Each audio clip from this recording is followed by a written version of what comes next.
Flex fuel for India's energy independence. India's huge dependence on fossil fuel imports more often than not make it strategically vulnerable to geostrategic headwinds. Add to that the fact that the environmental damage caused by excessive reliance on such a source of energy is visibly manifest in increasing incidents of extreme weather incidents. Isn't it time that India found an alternative to fossil fuels real fast so that it can inure itself against having to depend upon an unreliable source of fuel, often used as a tool of strategic blackmail by foreign powers? That such an alternative source of energy would be easier on the environment would be the icing on the cake. What are the alternatives available to India in this regard? Promoting the use of electric vehicles is certainly on the cards, but one has to remember that the matching infrastructure has to come up fast. One also has to, however, bear in mind that if the power used to charge EVs does not come from a non-polluting source, we will not really be addressing the environmental issue in the best possible way.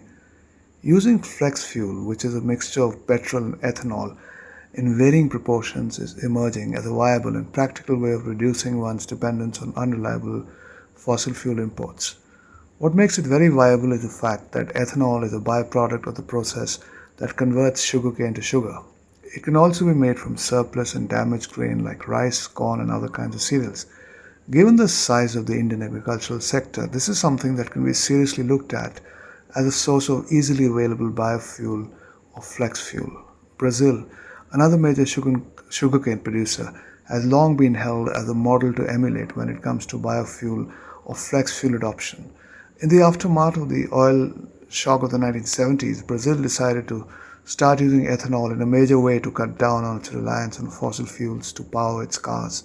In fact, cars in Brazil used to run on 100% ethanol right till the 2000s when they began to use flex fuel, and today it is common to find vehicles fueling up on flex fuel ranging from E27, which is 27% ethanol and 73% petrol, right through varying combinations E30, E50, E75 to E100. People generally opt for a combination based on the prevailing prices of petrol and ethanol. India achieved the E20 20% ethanol and 80% petrol blending target 5 years ahead of schedule in 2025, making an important milestone in the nation's flex fuel journey.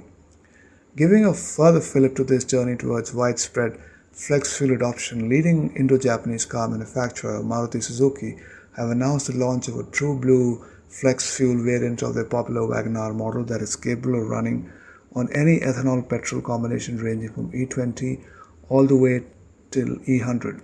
In anticipation of a growing demand for flex fuel cars, a state-owned Indian Oil Corporation has opened an E85 fuel dispensing petrol pump in Delhi, a first among many such pumps that are expected to open in major urban centers. What is interesting is the fact that the price of E85 has been kept 20% lower than the price of E20 fuel sold at regular Indian petrol pumps.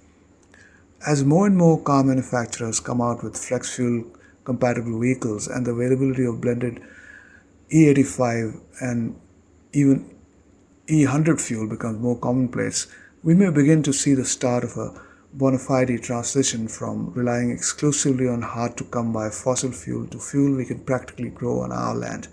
The sooner that happens, the better it is for us, as we can't wait for another global oil crisis to hold our economy and people to ransom.